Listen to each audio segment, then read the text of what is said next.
నమస్తే టీవీ49 న్యూస్ కి స్వాగతం. నా పేరు యశ్వంత్.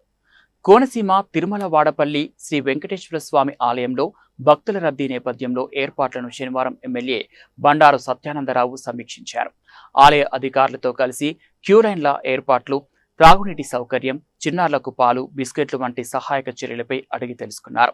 ఈ సందర్భంగా ఆలయ డిప్యూటీ కమిషనర్ అల్లం సూర్య చక్రధరరావుకు పలు సూచనలు చేశారు. క్యూలైన్లలో మరిన్ని కూలర్లు, ఫ్యాన్లు ఏర్పాటు చేయాలని, మాడవీధుల వెలుపల ఉన్న తాత్కాలిక క్యూలైన్లలో భక్తులకు ఎండ తగలకుండా షెడ్లు వేయాలని ఆయన సూచించారు. అలాగే వేచి ఉండే సమయంలో భక్తులు అస్వస్థతకు గురైతే తక్షణ చికిత్స అందించేందుకు ఆరోగ్య సిబ్బంది సంఖ్యను పెంచాలని సూచించారు. భక్తులకు ఎలాంటి ఇబ్బందులు తలెత్తకుండా స్వామివారి దర్శనం సాఫీగా జరిగేలా చర్యలు తీసుకోవాలని ఎమ్మెల్యే అధికారులను ఆదేశించారు.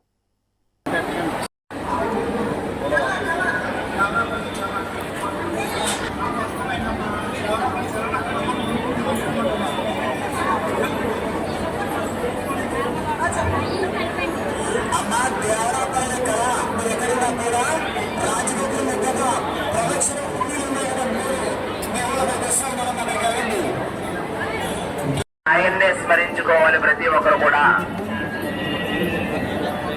నిశ్శబ్దం పాటించండి. గోవిందేది సలాది స్థానం, గోవిందేది సలాది జపమన్నారు గురువులు.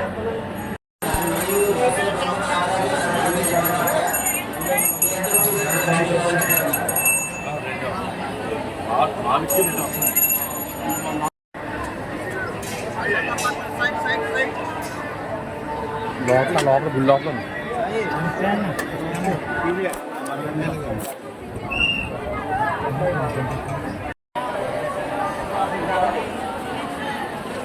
వాసు